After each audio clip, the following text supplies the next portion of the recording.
confusion and promote lies. The gospel of Jesus Christ. Spread confusion and promote lies. The gospel of Jesus Christ. Spread confusion and promote lies. The gospel of Jesus Christ. Spread confusion and promote lies. The gospel of Jesus Christ. Go. Hey, everybody. It is Thursday, May 30th. It's 8 p.m. live. Look at this. 3 weeks in a row, guys. 3 weeks in a row. I'm your host, Ken, down here in Los Angeles. Up in the Bay Area, we have Bob. How's it going? And Jason. Hey, what's up? And we have a few things to talk about today that we've planned out in advance. Who would have thought we'd be planning things out in advance? Show notes done before the show starts. What? So this is not new news, but there's so much to catch up on because we've been gone for so long that I really just want to tackle this whole thing about Pope Francis saying atheists who do good deeds are redeemed, and it's not just Catholics who get to go to heaven. Bob, I'd like to hear your thoughts on this. I thought that it was interesting that he said it, but at the end of the day, I was like, I don't know, I was just, it's hard to describe that feeling because he makes this grand proclamation about, atheists will get into heaven too, and I was like, sweet, because I don't believe in that. I don't subscribe to that worldview, so it doesn't mean anything to me. Mm-hmm. I know that's a thing I've seen from a lot of the atheist bloggers and stuff lately is, they're kind of, spitting on the extension. It's like the Pope has said, like, oh, atheists will go to heaven if they do good deeds. And I've noticed a lot of atheists, like, obviously I don't believe in heaven. I don't believe in God. What are you going to say to God when you die? Well, I'll probably say, shit, I was wrong, huh? But you How get to about go to that? heaven. Or I won't say anything because I'll be dead. Yeah.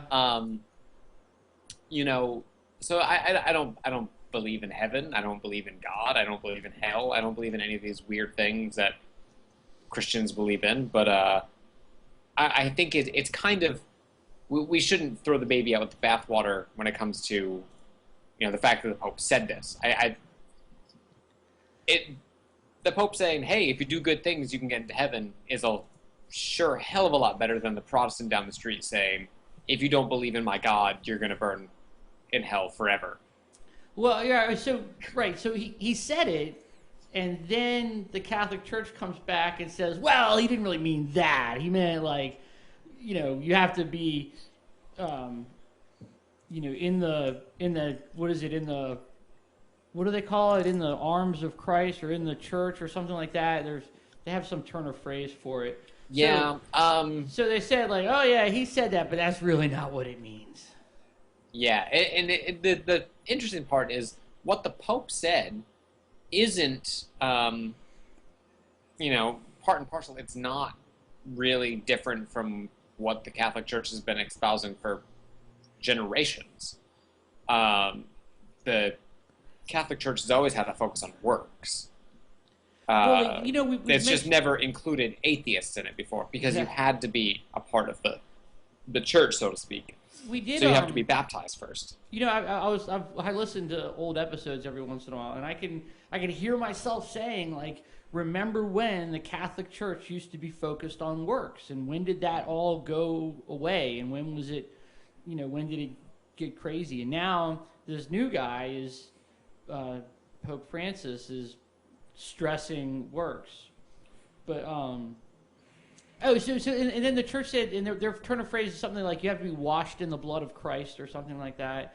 So it's like, works will get you there, but if you want to get in the velvet rope section of eternity, you got to be you got to be a believer. Yeah. It's interesting because they're getting into some really complex like soteriologies and theologies here with like things like infused rather than all sorts of weird ideas about, the grace of God being like more infused into you as you're a member of the church and participate in things, as opposed to sort of a, baptism's a blank slate, and then you do good works, you get into heaven. And that's actually been the Catholic Church's mentality for generations, like, because as, Europe began to expand out and colonize these areas, you found these people who,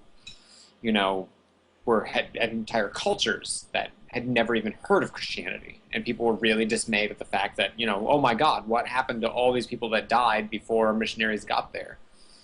And the Catholic Church adopted a stance that, well, you can't blame heathens for having never heard of Jesus, so as long as they did good works, that's good enough. And, essentially that's what it says in Mark. People complain about, asking, well, what about these people who aren't believers and they're doing, good works? Obviously, that's not enough. And, the Catholic epistles touch on works more heavily than, the Paul's epistles that really deal with faith and, more typically Protestant mentalities. Well,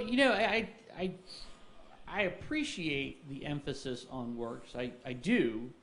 But, then it becomes, then when you put that emphasis on works, the people are not, it's like people are compelled to do good, not because it's the right thing to do, but because there's some reward in it. Mm. And I'll hold that up as atheism holds the moral high ground in that regard. Because we do. There's no reward. People who are atheists who do the right thing do it because it's the right thing, not because there's a reward in it. Sure. And not because I think somebody's right. And I think, though, the distinction here definitely has to be made between Christian factions that do good works because there's a reward, or do good works because there's not necessarily a good reward. But push come to shove, I'm definitely I'm not gonna look a gift horse in the mouth, so to speak. I'm not gonna question the fact, why are they doing good works? If someone's legitimately doing good works, I'm fine with it. It's better than not doing good works at all. Sure, certainly it is, right? Because the Protestants don't even need to do good works. Right. They can just, I believe in Jesus. I'm getting to heaven. Right. Well, fuck everyone else. The Catholics, as I understand it, Catholic faith plays a little bit in that regard too, where you can ask for forgiveness and no, there are unforgivable sins, but for the most part, sins are forgivable. Yeah. But, it kills me that the unforgivable sins are not things like murder, right? It seems like that would be an unforgivable sin. Yeah. Well, yeah, there's only one truly unforgivable sin, and it's blaspheming the Holy Spirit. Right. But Catholicism actually plays it up. Catholicism doesn't view all sins equally either, though. We're all familiar with the 7 deadly sins, and wrath is one of them. Well, yeah, but that came later, right? That was like some guy was just sort of making those up. But but so did the asking for forgiveness part too, and then it kind of snowballed into a problem where, the church was selling confessions and selling indulgences, and it became more of a corrupt system than, it originally started as, nobody's perfect. We should probably make a way so that these people can, still live their lives and not think they have to, live some stoic existence of no sinning. So as long as you're genuinely, regretful of what you did, yeah, we can forgive it. Here's your penance. And then it sort of turned into, the nobles going to the church and being like, oh, I killed another mistress because she was going to tell my wife. And they're like, oh, 50 Hail Marys. But you have to feel really bad about it. You have to say you feel really bad about it. Right. Yeah, that's just like, why is it that the only unforgivable sin is a thought crime, and murder is not in there. Yeah. I mean, Why even- is it here's that the thing, like, atheists? even when you get into like murder and stuff, like murder is like a big sin. But the Bible doesn't touch on rape so much. You know? The Bible is kind of rapey. What I don't get is why atheists are against rewards for good deeds, but I know for a fact Bob uses the same method to get his dog to cooperate. Oh, it's not a reward. Mason loves the treats. No, I don't reward him. I bribe him. He doesn't do stuff for free. Yeah, I'm not necessarily against. I'm not utterly against the idea of, you know, carrot and stick to get people to see things as they are, especially in our society, which is so materialistic and so, you know, self-centered. This individualist cult mentality that we have in the West, where, you know, this Ayn Randian, you know, what about me bullshit that everyone buys into. And if that's what it takes to get people to not be utter dickheads, I'm all for it. At the same time, I do really wish that people would just be nice, you know, for the sake of being nice. Yeah, you know, I do think that statement by the Pope is a small progressive step in the right direction, but It's ecumenicism, and well, it's like being told on Christmas Eve, like, you know what, and the naughty kids are going to get presents from Santa Claus too. yeah, exactly. I mean, it's not true, but it's a nice gesture. It's an extension of good faith, so to speak. I wonder You what know. this does to Pascal's wager now. Because you know, it used to be like, well, you didn't believe, but now you can say, I can not believe, and then still do, you know, live a good life, and then still get into heaven. What a deal! Yeah. Thanks, Pope. Yeah, I mean, the only thing that the Catholic Church still has on it is, you know, obviously being, you know, so to speak, washed in the blood of Christ is something that it's kind of a fast track to heaven. I can't think of a worse metaphor than washed in the blood of Christ. That sounds awful to me. Awful, kinky. That sounds like So, something I saw in a snuff film. Well, have you ever seen Golgotha Chainsaw Massacre? Yes, I have. Passion of the Christ? Jesus. Got the Chainsaw Massacre. Yeah, God. Best description of that movie ever. Thank you, Dr. Price. It's true. Growing up with, like, you know, I had a Catholic half of my family. And it is very focused on, like, you know, the big crucifix with the really, really torn up, haggard-looking, bloody Jesus. Like, that is front and center. You know, it was weird when I went to a non-Catholic, non-Anglican church that didn't have crucifixes. It was just crosses. And I was like, where's Jesus? I'm used to seeing, like, did you finally bury that guy? Like, what the hell? Like, where is he? Bloody guy on the wall. Yeah. What? I don't feel disturbed enough for this to actually be church. Yeah. It's not scary enough. No, it was really gory.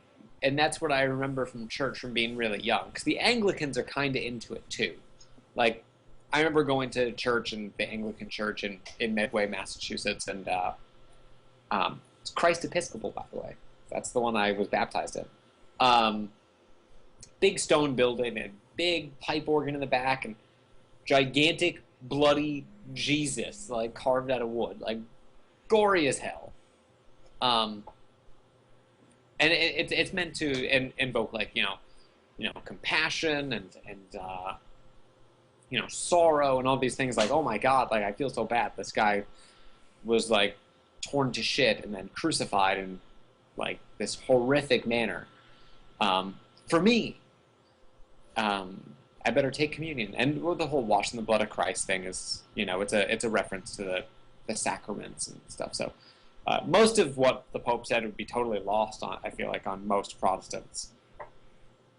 But Well, this is a kinder, gentler Pope. the Buddy Christ. But yeah, I know. I think that's where we're heading. I really think that's where we're heading. The new Pope is that would actually be Cardinal awesome. Glick. Oh my God. I know. Remember the good old days of Joey Rats? Well, I mean, he's Pope Emeritus now. Yeah, yeah. Is that what they did with him? Yeah, no, he's Pope Emeritus because he's retired. This is interesting, actually. It's really interesting to me because Ratzinger was such the opposite. Like, I mean, he's someone who blamed the Holocaust on atheists, I'd take that. which is kind of absurd. Hitler wasn't an atheist, and No, by he was and a large, Catholic. the people who carried out the massacre weren't atheists. They were Lutherans and Catholics. But sure, all right, yeah, you can blame the Holocaust on us. All right. Let's ignore the fact that it was an atheist So Stalin does, who stopped Hitler in his tracks. So does Ratzinger? Does he still go by? What was his pope name? Benedict Benedict. XVI. Yes. Right. So does yes. he still He'll go by always Benedict? have that as his title. Yeah. So what is he just like in the bullpen or something? So like if something happens to Francis, does he get to step back in? No. If something happens to Francis, they'll pick a new pope. He's out, but he'll act as an advisor to Francis. The fact that Francis is such a night and day, a night and day comparison to Benedict, it almost the Catholic Church has been in trouble, and it's just been like scandal after scandal after scandal. It kind of makes me wonder, like, do you think Benedict jumped or was he pushed? No, and here's the thing: I don't think it's night and day. I think there are distinct differences between the two of them. Francis is a bit more of a philosopher than Ratzinger was. Benedict was a theologian, but he wasn't on the same par as like JP2. Like John Paul II was a theologian, he was a philosopher, he was a humanitarian. Still kind of messed up in his thinking about Africa and homosexuality, but I mean, he was very much. He was very different from some of his predecessors. And then you have Ratzinger, who's totally different, but let's not forget the fact that when Ratzinger was elected to be Pope Benedict, the very, very close runner-up is now Pope Francis. Well, right. I mean, he was a close runner-up because he was a popular guy and probably had a lot of I don't know. Do like cardinals have political capital within the Vatican? I don't know. Cardinals do, yeah. No, they're emissaries of the Vatican. They are citizens of the Vatican. They're so-called princes of the Vatican. But just in his tone, in his what he says, he's very different from Ratzinger. In some ways, yeah. The president of Argentina would probably argue with you. Yeah. Well, I was getting to that. I was wondering if we were going to go there because yeah, he's she not, had some strong things to say. Yeah, he's not unblemished, I guess. No, he's still very vehemently against same-sex marriage, homosexuality. Time will show where he stands on Africa. The president of Argentina said it was like living under the Inquisition when he was cardinal.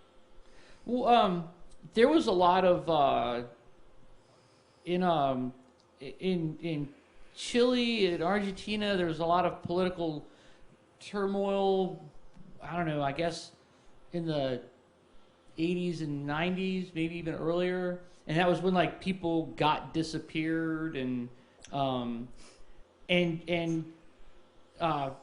What's Francis's real name?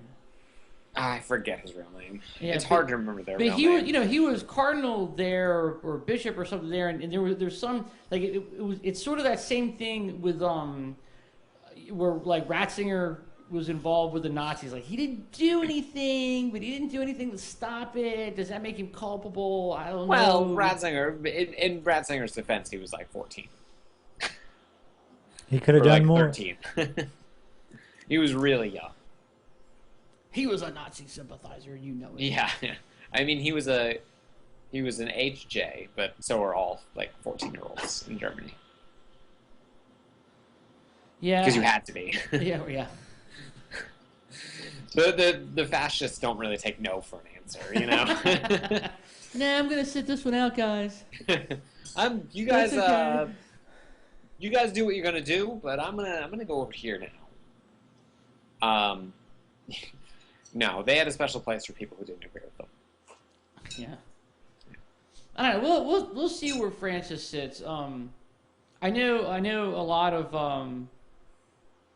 of people are very hopeful. They think it's a good sign and a step in the right direction, and they think that this guy is going to be great. But I don't know.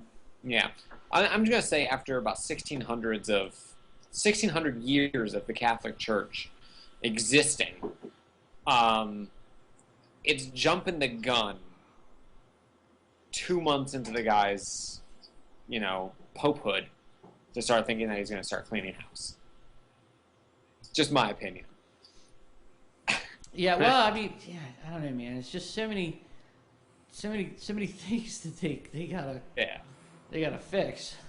Yeah, I mean they definitely have to clean house. And that's kind of why I sort of see this thing where he says like, oh yeah, and the atheists will go to heaven too. That's kind of like a hollow gesture because atheists don't give a shit. Like we don't care. It's like it's really a hollow statement. Why doesn't he say like, let's be more embracive to homosexuals or I don't know. I mean, just that would be a stretch. They'll get there. It's a white elephant, is what you're saying. It's a gift that the recipient, doesn't really want. Yeah. Yeah, I don't care if the Pope says that I can get into heaven or not for the sake of, oh my God, I'm so glad I can get into heaven now. But that reminds me of that. Ecumenicism towards atheists from the Catholic Church is definitely kind of a good sign. Remember in Caddyshack when Bill Murray says that he was golfing with the Dalai Lama, and the Dalai Lama says, on your deathbed, or he said, the Dalai Lama tells me, on my deathbed, I will achieve total consciousness. So I got that going for me. Oh my God. I haven't seen that movie in so long. I can hardly remember the part you're talking about. Yeah, I just thought it was a funny line. Yeah, that's good. Achieve total consciousness, which is nice. Yeah, so now I feel good. I'm like, all right, sweet. Heaven is gonna have a space for me. And how could he make that statement and then the church officials come back and say like, well, no, not really. And then they say, when he said that, he didn't really mean to spark a theological debate. Like, well, whether he meant to or not, he the did. Pope always sparks theological debates. Anything the Pope says is going to be up for theological debate. Right. It comes with the territory of being Pope. You have papal infallibility. Anything you say goes. But that's another thing. Is Ratzinger still infallible? I don't know. I don't know. That's a good question. Yes, probably. Does Ratzinger go to the Vatican cafeteria and say like, all right, I want a tuna salad sandwich. No, wait, damn it, I meant chicken salad. Shit. Does he make those mistakes? Or I know that's juvenile and poking fun at him. I think it's just theological. Those are the things I think about. That comes down to the question of like, could Jesus get a math problem wrong? Yeah. When he was like a kid. Yeah, I was listening to Price talk about that, and they were talking about the parable of the mustard seed, and when Jesus says, take the mustard seed, the smallest of all seeds, and yada yada yada, but not true. Not even remotely true. So how Mustard seeds are small. So how so that infallibility? Yeah. What do they mean? Is that like how infallible is he? Yeah. I think really, I mean, Jesus is in a bit more of a tight spot because he's supposed to be the Son of God, and you'd expect a little more omnipotence from that. Yeah, I have a high level of expectation in my gods. Yeah, no. If you are claiming to be the Son of God, I have a high level of expectations, and you know what? I'm gonna say that the Greeks did too. Their sons of gods all did awesome things. I mean, look at Achilles, son of Zeus, awesome. Yeah, I like that Thor meme with something about Thor protecting the world from frost giants. Odin did it. So far, no frost giants. Yeah. Thor 1, Jesus 0. Odin promised an end to all frost giants. Where Jesus promised an end to all evil people. Like, I see plenty of evil people, but I sure as hell don't see any frost giants. Yeah, I haven't seen one yet, and I look. Yeah, I would too. Fuck yeah, frost giants sound terrifying. Not what I want to be near. Though I don't think frost giants live in Southern California. No. Not their climate. Maybe they retire here, but I don't think they live here. But no, I have a very high level of expectation for someone who's gonna, people are gonna claim is the, son, not just the son of, but the deity himself.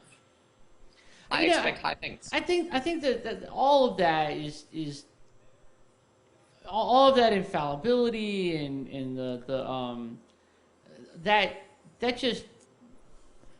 that's just cherry picking and spin doctoring because they're infallible unless they're not. Yeah. And the Bible's always right except when it isn't. Except when it isn't. And, but even then it is. Right. Yeah. And even then it is. We just don't know how it is yet. Let's not go down that slippery. It's like they're trying to ease down the slope, but they're like, whoa. Before we start sliding down this, even though it's wrong, it's still right. It's just you don't understand how right it is. Yeah. If you only knew. No, papal infallibility has to deal with theological matters only, really. It deals with when, Jesus says, speaking to Peter, and he's like, make it so on earth, and I'll make it true in heaven. Speaking about theological matters. That's why, a priest can grant, confession. He can absolve people. He can do communion and such, and sort of wash away sins, because the church is doing it on earth, and therefore Jesus is he has to keep up his end of the bargain, otherwise he looks like an asshole. It's sad that my knowledge of the Catholic Church's rules and regulations come largely from a Kevin Smith movie. It's a good one. Because I hear you say that stuff, and I'm like, oh yeah, they said that in Dogma too. Okay, yeah. I know. Yeah, no, exactly. And Dogma's a great movie. I just love that part with the Buddy Christ. Yeah. It's so good. That feels like where we're headed. I think that'd be great. It is. Yeah. I love it. Do you watch Doctor Who? I haven't watched Doctor Who in years. And I sadly I keep meaning to. I'm like, I want to get caught up and get caught up in the new Doctor Who, and they just keep making more and more and more of them, and I get further and further behind, and it becomes more and more challenging. There's an episode from from a couple seasons back where they meet up with the church, and the church is like a paramilitary group, and the Doctor's companion is like, oh, what members of the, why do they keep calling him Father? He's like, because he's their priest and they're his clerics. It's the 24th century. The church has moved on. So, but they're like a military group rather than yeah. And I mean, adapt or die. Yeah, that's interesting. Like these those soldiers for God type thing. God, Which is soldiers. normally a very Protestant thing. Yeah. The spiritual warfare. It's like the Catholic Church almost kind of left that back in like the 16th century. Like they did their spiritual warfare thing. They're done. Let's go do this now. And then the Protestants were like, no, spiritual warfare. Yes, let's fight demons. The Catholic Church, like, it's kind of like a hidden joke in their closet. It's like exorcisms and whatnot. No, yeah, we'll do them, but you got to really prove that you need it. Whereas, a lot of Protestants jump right at it, do it on stage.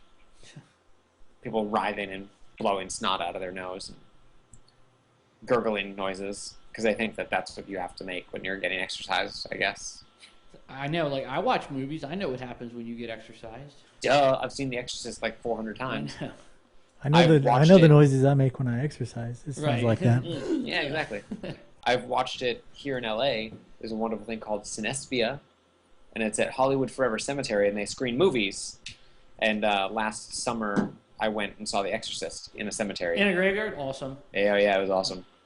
They did Perfect movie. They did a 3D conversion of the original Night of the Living Dead there. Mm-hmm. Yeah.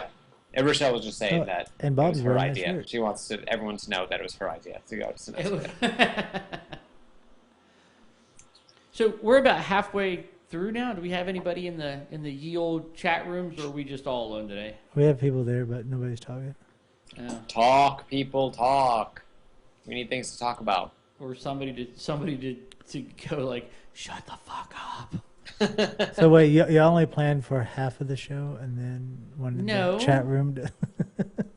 We have another topic. No, I mean, we have plenty of stuff. Why don't you bring up a new topic, Bob? I introduce the next topic. I wanted to talk about, speaking of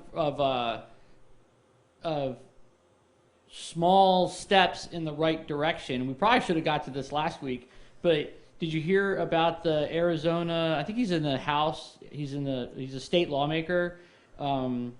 His name is Juan Mendez, and he was invited to lead the prayer before the state legislature came into session, and he said, "I don't want anybody to bow their head. I want you to look at the people next to you." He quoted Carl Sagan and came out as an atheist. That's awesome. Well, he didn't come out as an atheist at that prayer. He came out later when was questioned by it, but he didn't come out during the prayer session. That's incredible, actually. Open atheists are like one of the least represented in any form of legislature, almost. Do you have the quote that he had? I can find it. Yeah, it was a pretty lengthy quote too. That's really cool. Carl Sagan's a good guy to quote. Very quotable stuff. Yeah, it was I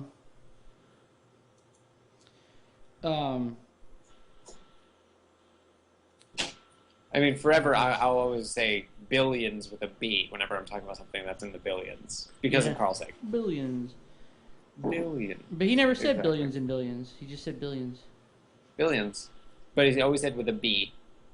He would say billions with a B. To make sure that you didn't think he said millions. He really wanted to get you to the scope. Do we have that? While he's looking that up, when one of his colleagues were asked what did she think of what he did, she replied by saying, "We're watching history in the making." Yeah. Oh, yeah. Yeah, so Awesome. the Carl Sagan quote was, "For small creatures such as we, the vastness is bearable only through love." Very nice, from Contact. It's very nice. Through very nice. love. Damn Love. hippies. Yeah, it's a little like kumbaya for my taste, but whatever. Yeah. I mean, Carl Sagan was probably high when he wrote it. Maybe. Could you imagine if that's the way if he talked like a stoner? He's like, "Dude, just imagine we're this little speck." I saw, it's like we're a pale blue dot.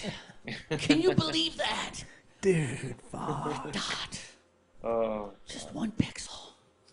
I saw a Facebook argument with someone that I know, and they really do not like atheists. Like this person does not like atheists, and their argument was really stupid because they were saying something about atheists in politics or something like that, and somebody commented that there are states with laws that say atheists cannot hold public office.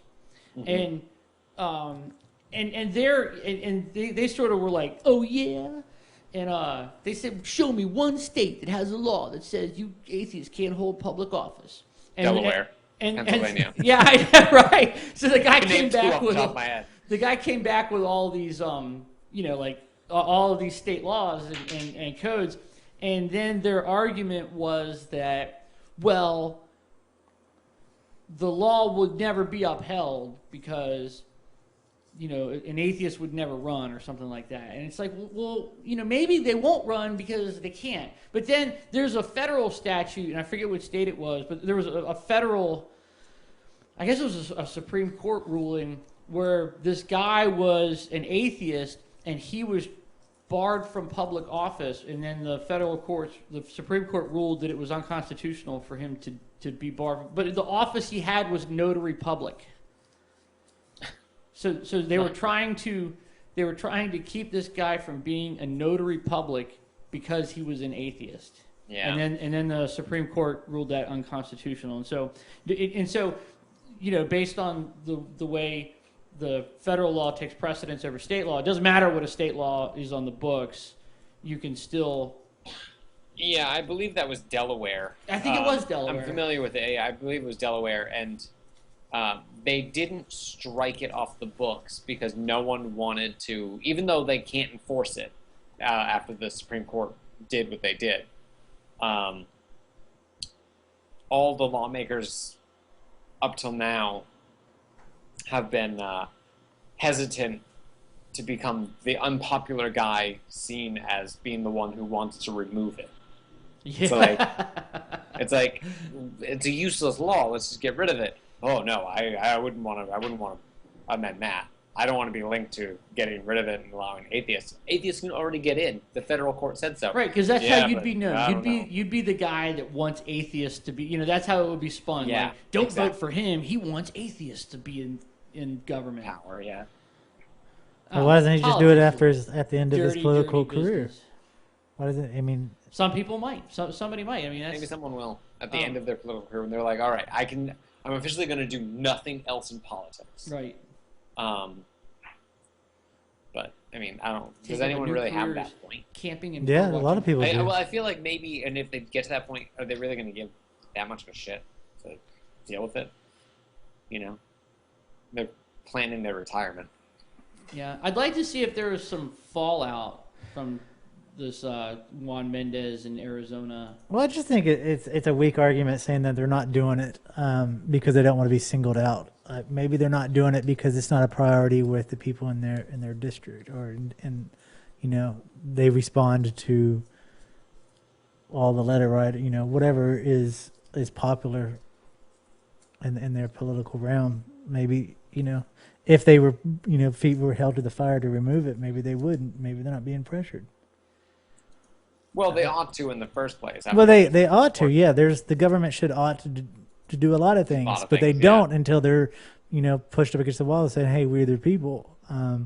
And just by saying that they're not doing it because they don't want to be labeled as that is not truthful in the sense, because we don't know why it's not happening. Yeah, that's interesting. Like, I would think that if somebody was in government and that they were an atheist and a true, free thinker and wanted to uphold the wall of separation of church and state, why don't those guys stand up and cry foul at National Day of Prayer rallies? Like, why don't they speak up when they start when they start lawmaking sessions with a prayer? Why don't they speak up about "In God We Trust" on our money. And Because it's ceremonial deism. Duh. I mean, but The that, worst argument for "in God we trust" or "under God" or any of that shit I've ever heard. But so do you know? I'm just sort of thinking out loud. But do I want a guy who's going to stand up, make a lot of noise, which I would agree with, Yeah. and ultimately get voted out, or do I want the guy who's going to sort of get along to get along, and that makes slow incremental changes? I mean, ultimately, You're trying to turn the aircraft carrier, man. It doesn't happen overnight. You got to nudge it along. yeah. Well, sure, I guess. Bob is the only one that gets that reference. None of us. Yeah. Yeah. Okay, well, if you don't know, aircraft carriers I know are really aircraft big carriers are ship. big. I've been on them. I'm sure they don't. And if turn it's very well. going straight and you want to turn, it takes a while. Yeah, I'm sure they're quite big. I've been on one. They're very Yeah, me large. too. My uncle was in the Navy. Having an uncle that you know that was in the Navy is not the same thing. No, I've been on an aircraft carrier. They're Sorry, very large. I didn't mean to derail that. Go ahead. No, it's But fine. anyway. I mean, our whole political system is kind of broken in the first place. That you vote for people based on their politics rather than people running and then voting in accordance to the people that they represent. I think it's Right. I mean, ass shouldn't backwards. shouldn't the guy who runs for, the state senate in your district, shouldn't he say, like, every time there's an issue in the Senate, I'm gonna have a Facebook page where you can vote for the issue and I will vote accordingly. Well, I mean, they do have, in the perfect world, they do have something similar. It's just not done digitally. It's done through email or done through handwriting, through letters, and the ones that get the most attention are the ones who the loudest voice is the one that gets heard. When you have the petition drives of all these groups that bringing boxes and bags full of letters from people or petitions and stuff. I mean, stacks of petitions taller than them. yeah, I mean it draws the attention to it. I mean, they don't. Of course, they handpick what they want to do, but there are times when the symbolism of bringing the stacks of petitions, or like what they do on the White House, saying that if a certain petitions get X amount of votes, then the White House will address it. And there's organizations like Change.org and Take Action that make their career out of doing petitions because they have some kind of leverage because there's so many people behind it. Sure, and if that worked like it should, then we wouldn't have gun control bills that are widely supported that get voted down. But we're not. That's a blanket stroke. I mean, if you remove the element of corporate power in a capitalist system. But I'm saying, but going back to saying that why don't the politicians want to remove that law, even though it's invalid, and to be painted as the atheist, the one who wants the atheist vote. I think if there was an act of symbolic action where people had the petitions or did whatever it was that brought attention to it, then they would remove it. I think. Well, yeah, but that's just the flip side of the coin. No one's done that, Yeah. or at least not in a level high enough. I mean, they want to be seen as being likable.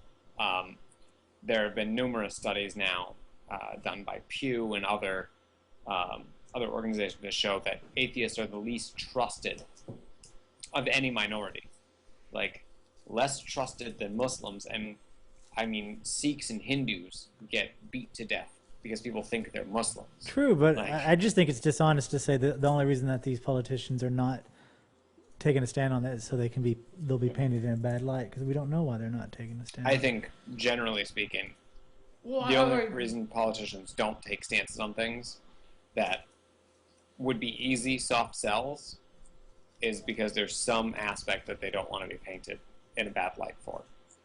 I mean, Right, maybe I'm how just often, cynical. how often are guys advised, like, don't do that, it's political suicide?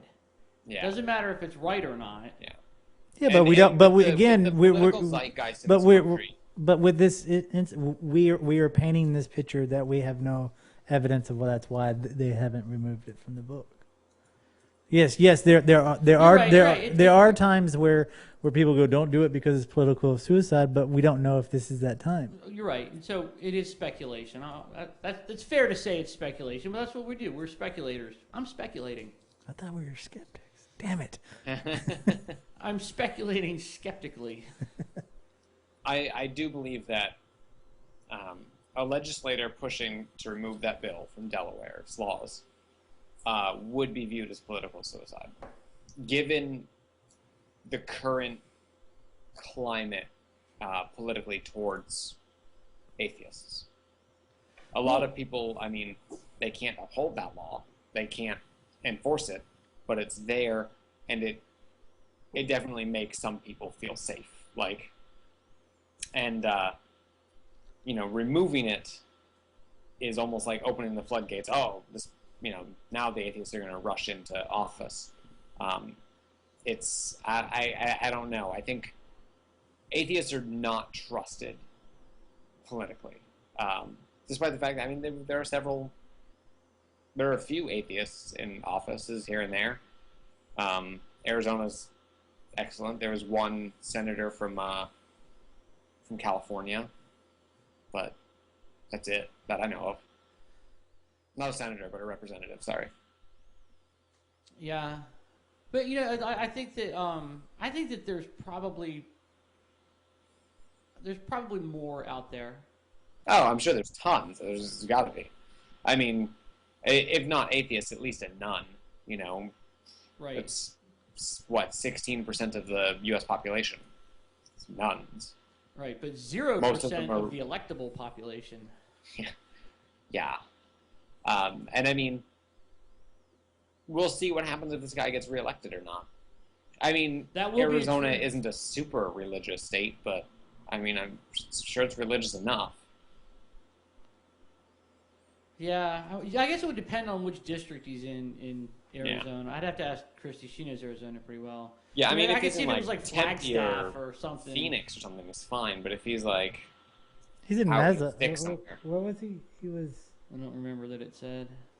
It did, and I just don't remember. But yeah, I don't know. But I'd be interested to see if he gets reelected. And I mean, I'd be really interested if someone from West Virginia or like, North Carolina came out and said they were an atheist, and they were reelected. Then that's my litmus test. yeah, Virginia would be good. We can't even get a senator from Massachusetts to come out as an atheist. Yeah, good luck anywhere else. It would be interesting to see somebody run openly as an atheist. It would be interesting.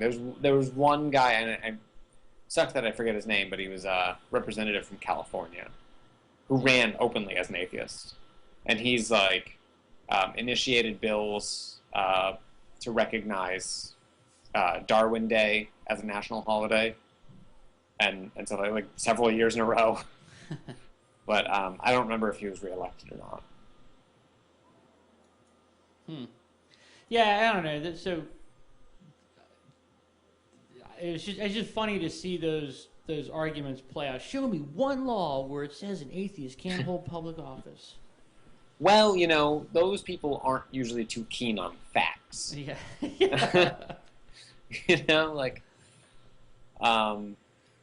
people who make arguments like that don't usually have a very clear idea of what they're talking about. Yeah. I mean, it's like when people equate, gun control laws with the abolition of the Second Amendment. It's like, not exactly the same thing. Obama's not coming to take your guns, people. Like, saying that you shouldn't have a rocket launcher is slightly different than saying that you can't own a hammer. Right. You might need a flamethrower, man. You don't know. I've wanted a flamethrower my entire life, but those things are heavy as hell. Yeah. What dude hasn't wanted a flamethrower? And really, I mean, even just for, you know... Although I will duties. say, I'm on the side that writes the law that keeps a flamethrower out of my hands, because it's probably not going to turn out well. Yeah. I don't need a bazooka. I want You one. know? But and maybe that's just me. I don't know. The people who say they need, you know, an AK-47 to go hunting. One, hunting's stupid. Two, you don't need to hunt with an AK-47. I don't know. I mean, I like AK-47s. It's a wonderful hunting rifle. Yeah. Depends what you're hunting. If it's Right. 2 legs and running and screaming, you need an AK-47. Ask any military official. Yeah, it's true. So I don't know. All right, so that reminds me, and I don't know if this is true or not, but you mentioned hunting in since, you know, when you hunt, the intent is you kill the target, right? Mm-hmm. Mm-hmm. When the design of the M16 is a small caliber bullet, and it's not meant to kill you; it's meant to injure the enemy, because an injured enemy is worse than a dead enemy, or like from a tactical standpoint, an injured enemy is better than a dead enemy, because an injured enemy makes noise, he costs resources, he slows the other guy down. So they're not even hunting in the military; they're just trying to maim and injure. You just said a dead enemy makes more noise. I can I'm understand sorry, about a wounded enemy makes noise. He's talking about the zombie apocalypse, Jason. Right. Man, I don't know what he's talking When about. the enemy gets back up, Post-rapture. That's right. Just brought it back to... You our got it. topic. Yes. and anyway, that's not either here nor there. But so they're not even hunting. Yeah. I'm confused by that statement. But Anyway, I'll not clarify to get after too the far show. off topic, and kind of wrap it all up. That's funny that... So the guy when are was you going like- to start your political career, Ken? When are you going to throw your hat in the ring? Yeah, right. I would be totally unelectable. Atheist, vegan, and a double activist at that. No way. God. See, this is you gotta get in there. You gotta start mixing it up. Yeah. I'm way too vocal. You're just the guy we need. They would Google me once and be like, nope.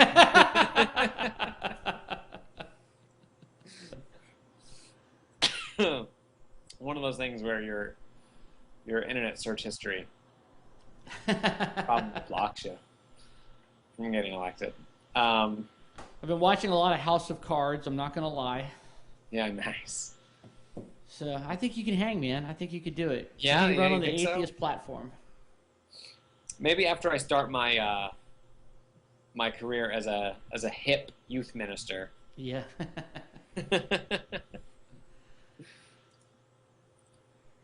Whenever I think of the youth ministers, okay, and this is going to be one of the final things I'm going to leave everyone on. Do you remember the episode of King of the Hill with the Christian rock? No, but we Yep. mentioned it before, though. Yeah, it was on just the other day. I just haven't seen it. Oh my God, I love it. You're not making church better. You're not making church better. You're just making rock and roll worse. It's funny because it's true. Yeah. It's funny because it's very true.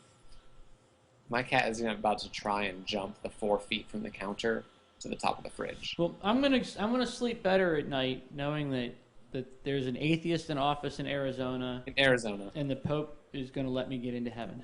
Yeah, the Pope's gonna let you get to heaven. I think it's a nice gesture. The rest of the church is trying to stop him, but if it's up to him, But bear in mind, he's infallible, and Jesus has to keep up his side of the deal. yeah, that's good to know. I've got that going for me, which is Yeah. nice. So I think we can wrap it up now. It's right about that time, isn't it, Jason? You got 5 minutes. Yeah. 5 minutes? Oh, wow, 5 minutes. 5 whole minutes. What can we fill with 5 minutes? That's what she said.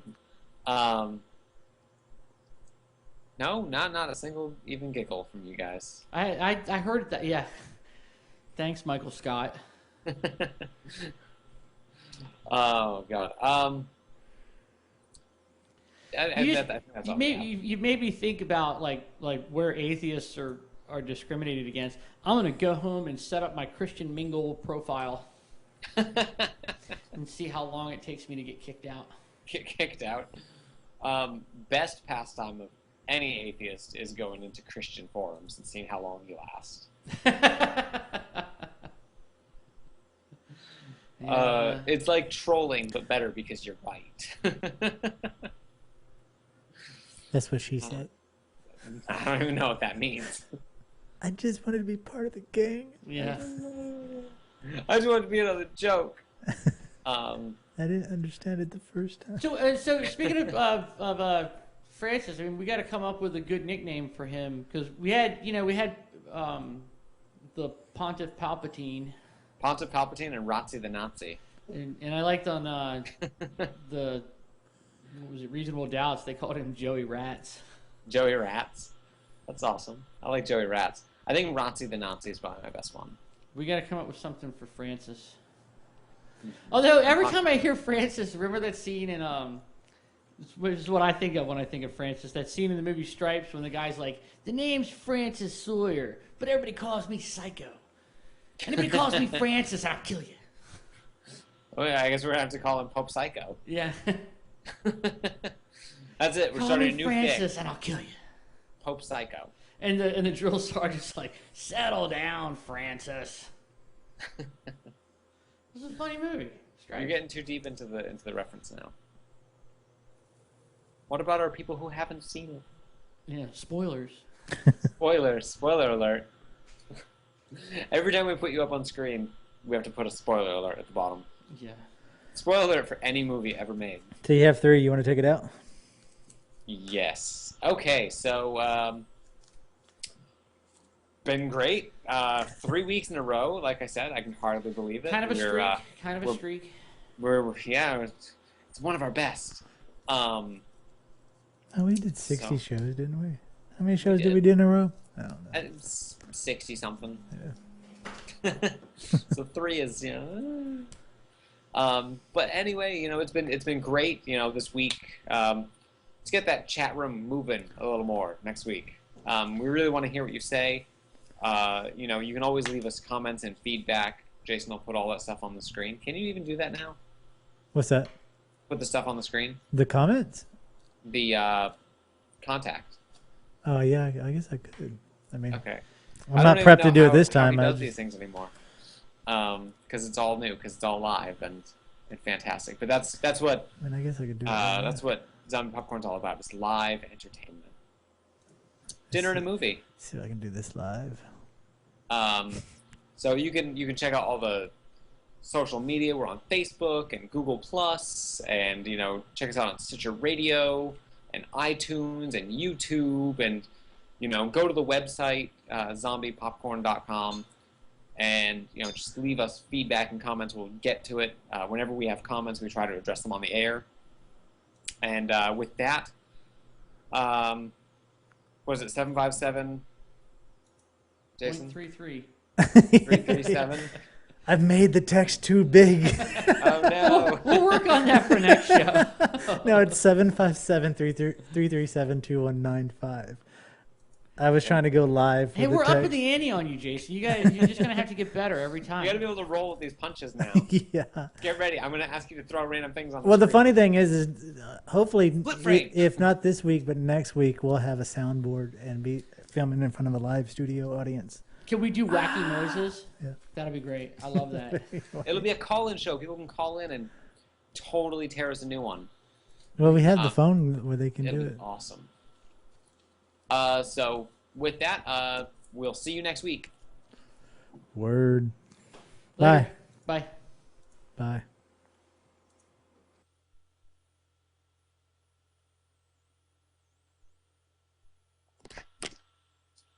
Good show.